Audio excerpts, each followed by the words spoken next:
शिकायतों के बाद भी एफआईआर नहीं, पीड़िता ने पुलिस पर लगाया गंभीर आरोप। टीवी हिंदुस्तान नेशनल के लिए फतेहपुर से अर्पित अग्निहोत्री की रिपोर्ट। फतेहपुर असोथर थाना क्षेत्र की एक विवाहिता ने पति पर दूसरी शादी, मारपीट और जान से मारने की धमकी देने का आरोप लगाया है। पीड़िता का कहना है कि कई बार शिकायत करने के बावजूद स्थानीय पुलिस ने एफआईआर दर्ज नहीं की। महिला ने चौकी प्रभारी और थाना प्रभारी पर भी कार्रवाई न करने तथा अभद्र व्यवहार का आरोप लगाया है। मामले की शिकायत पुलिस अधीक्षक से की गई है। एसपी अभिमन्यु मांगलिक ने कहा है कि पूरे मामले की जांच कराई जा रही है। यदि जांच में शिकायत सही पाई गई तो और भी पुलिस की लापरवाही सामने आई तो संबंधित पुलिस कर्मियों के खिलाफ भी विभागीय कार्रवाई की जाएगी। आइए देखते हैं आगे की रिपोर्ट। क्या मामला है? मेरी शादी कुलदीप के साथ हुई थी। किस गांव में? बगहा सरकंडी सुकरू का डेरा। हमारे 2015 में शादी हुई थी। उसने हमारे साथ साल खांड तो अच्छे से रहा, फिर उसने मारपीट करने लगा, पी के दारू आने लगा, घर मारपीट करने लगा। इसके बाद मारपीट करने की वजह फिर मैं मायके चले जाती थी। मारपीट के दौरान फिर समझौता हो के 1-2 बार मैं आई भी बगहा सरकंडी। फिर इसके बाद उसने मुझे बुरी तरह से मारा, पीटा और घर से भगा दिया। कब भगा दिया? 2017 में। फिर इसके बाद समझौता हुआ। समझौता के दौरान मैंने वहाँ गई, फिर रखा 2-3 महीने। फिर उसने 2022 में उसने मुझे वहाँ ले गया, राजस्थान बुलाया। फिर वहाँ से उसने मारा, पीटा। वहाँ से हम दोनों बाप बेटी वहाँ से भाग के आए और उसने हमें हमारी वहाँ गुमशुदगी उसने लिखवा दी। जब भी हमने यहाँ आए तो असोथा थाने में एप्लीकेशन डाले कि हमारे बच्चे यहाँ आ गए, हमारे बच्चे दिलवाइए। तो उन्होंने बच्चे नहीं दिलवाए, बोले वह आपकी गुमशुदगी लिखी गई है।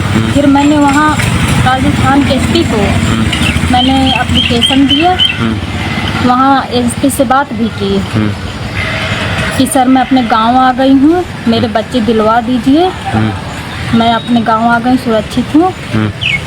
बोले ठीक है, आप गांव पहुँच गई, कोई बात नहीं, मेरी गुमशुदगी काटी जाए। इसके बाद इसने फिर ले आया, फिर इसने रखा, फिर इसने मारपीट की। कब मारपीट की? अभी मारपीट की इसने 2023 में। फिर मैं चली गई, फिर इसने लेकर आया, इसने मुकदमा लगा दिया। आप गलत बोलो। उसने 2026 को फरवरी में उसने मारा, पीटा मुझे, मैं मायके चली गई। इसके बाद 29 अप्रैल को मुझे सूचना हुई कि उसने दूसरी औरत ले आया है। इसके दौरान मैंने असोथा थाने में एप्लीकेशन दी। उन्होंने कहा कि चौकी जाइए। फिर मैं चौकी गई तो उन्होंने मुझे खूब वहाँ बुरा भला कहा कि वो दूसरी कर लिया है, तू भी दूसरा कर ले जाके। मैंने कहा ऐसा कैसे कर लूँ सर, मेरे 2 बच्चे हैं, मैं नहीं दूसरा कर सकती है। मैंने वहाँ से वापस आई। कौन सी चौकी में दिया था एप्लीकेशन?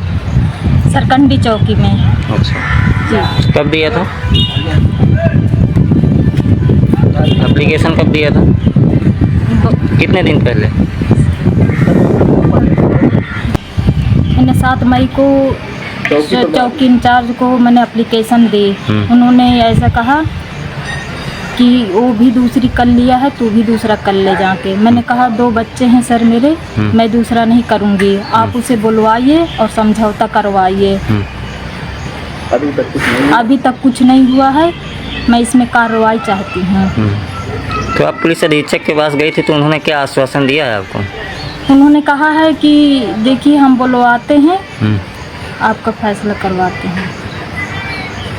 तो आप शासन से क्या मांग करती हैं?